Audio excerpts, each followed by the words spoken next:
Il y avait dans l'église d'Antioche quelques prophètes et docteurs.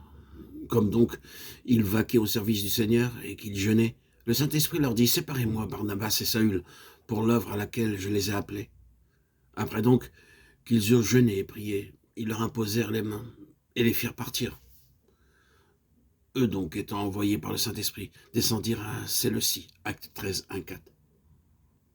On a dit avec raison que le livre des actes des apôtres devait être intitulé les actes du Seigneur remontés au ciel, ou les actes du Saint-Esprit.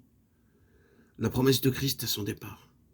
Vous recevrez la vertu du Saint-Esprit qui descendra sur vous, et vous me servirez de témoin, tant à Jérusalem que dans toute la Judée et la Samarie, et jusqu'aux extrémités de la terre, acte 1-8, était une de ces paroles fécondes qui contenait en germe le royaume des cieux. Elle prédisait la manière dont il serait annoncé dans le monde, s'étendrait avec puissance et finirait par triompher de tout. Le livre des Actes nous dit comment cette promesse commença à s'accomplir sur la route de Jérusalem à Rome.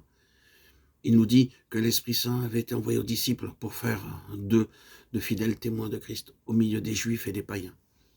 Il nous raconte la victoire remportée par le nom de Christ à Antioche et à Rome, ces deux centres d'où l'Évangile devait être porté jusqu'aux extrémités de la terre.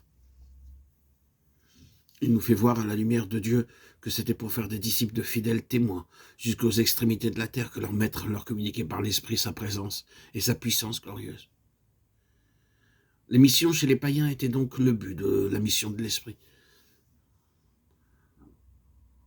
Acte 13, 1-4, le texte qui nous indique la part que doit prendre l'Église à l'œuvre des missions. La prédication de Philippe à Samarie et celle de Pierre à Césarée nous les montrent vacants au ministère, sous la direction de l'Esprit au milieu d'auditeurs qui n'étaient pas juifs. La prédication d'hommes venus de Chypre et de Cyrène pour parler aux Grecs d'Antioche nous montre déjà l'esprit de vie et d'amour poussant à ouvrir de nouvelles portes, là où les chefs de l'Église n'avaient pas encore pensé à aller. Acte 11, 20.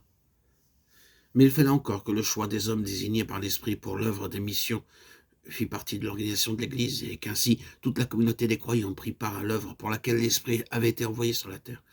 Grande est l'importance du second chapitre des Actes, où nous voyons quelle puissance fut donnée à l'Église pour travailler à Jérusalem. Mais le 13e chapitre n'a pas moins de valeur, puisqu'il nous montre l'Église choisissant les premiers hommes destinés à l'œuvre des missions. Nous ne saurions assez bénir Dieu de l'intérêt croissant qu'on porte de nos jours aux missions. Mais si nous voulons que cet intérêt se soutienne, qu'il soit le fruit d'un véritable amour pour le Seigneur et pour les âmes perdues qu'il est venu sauver, si nous voulons que l'Église obtienne une influence semblable à celle du jour de la Pentecôte, cherchons à bien comprendre ce que nous enseigne le récit d'Antioche, à saisir que c'est l'intervention directe et puissante du Saint-Esprit qui doit tout d'abord commencer et continuer l'œuvre des missions.